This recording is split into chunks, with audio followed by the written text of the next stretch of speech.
കണ്ണൂരിൽ ജയിൽ ചാടിയ ശേഷം ഗോവിന്ദച്ചാമി 2 തവണ ജയിലിന് മുന്നിലെ റോഡിലൂടെ നടന്നുപോയി. ഈ ദൃശ്യങ്ങൾ പുറത്തു വന്നു.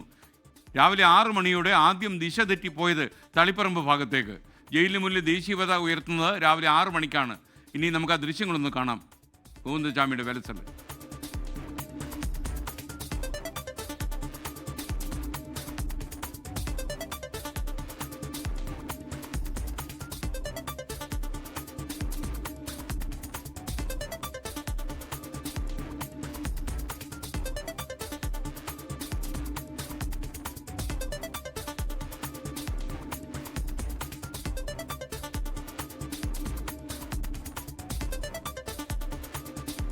കണ്ണൂരിൽ നിന്ന് അരുൺ പൂപ്പറമ്പ കൂടുതൽ വിശദാംശം നൽകും. അരുൺ, ഈ ദൃശ്യങ്ങളനുസരിച്ച് ഇയാൾ വഴിതെറ്റിയിട്ട് മടങ്ങി വരുന്ന ദൃശ്യമാണോ ഈ കാണുന്നത്?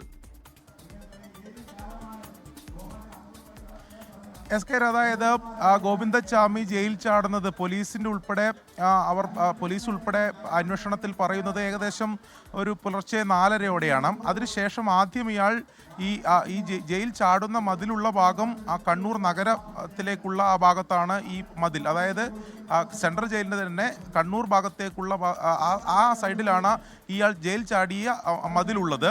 നേരെ തിരിച്ച് മറുദിശയിലേക്കാണ് തളിപ്പറമ്പ് റൂട്ട്. തളിപ്പറമ്പ് ഭാഗം എന്ന് പറയുന്നത് മറുദിശയിലേക്കാണ്. ഇയാൾ ജയിൽ ചാടിയതിനു ശേഷം ആദ്യം കണ്ണൂർ ഭാഗത്തേക്ക് പോകുന്നു.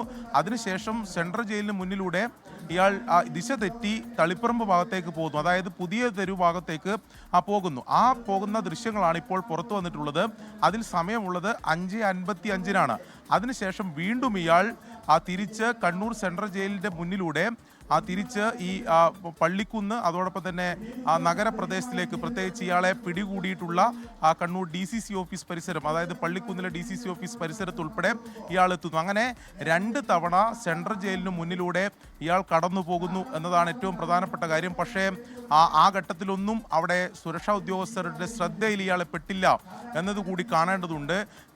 സെൻട്രൽ ജയിലിൽ 6 മണിക്കാണ് ഇന്ത്യൻ പതാക ഉയർത്തുന്ന സമയം. 6 മണിക്കാണ്. അവിടെ ആ സമയത്ത് സുരക്ഷാ ജീവനക്കാർ അസംബ്ലി ചെയ്തതിന് ശേഷമാണ് ഈ പതാക ഉയർത്തുന്ന ഉൾപ്പെടെയുള്ള നടപടികൾ നടക്കുക. ആ സമയത്ത് തന്നെയാണ് ഇയാൾ ഇതിലൂടെ കടന്നു പോകുന്നത്. ഏകദേശം ആ സമയത്ത് തന്നെയാണ് കടന്നുപോയത് എന്നതാണ് CCTV ദൃശ്യങ്ങൾ സൂചിപ്പിക്കുന്നത്. പക്ഷേ ആരുടെയും തന്നെ ശ്രദ്ധയിൽ ഇയാൾ പെട്ടില്ല എന്നുള്ളത് ഈ സുരക്ഷാ വീഴ്ചയുടെ മറ്റൊരു വശമായി കാണണം. ഇങ്ങനെ ഓരോ ദിവസവും ഈ സെൻട്രൽ ജയിലിൽ സംഭവിച്ചിട്ടുള്ള സുരക്ഷാ വീഴ്ചയുടെ വിവരങ്ങളും ദൃശ്യങ്ങളുമാണ് പുറത്തു വരുന്നത്.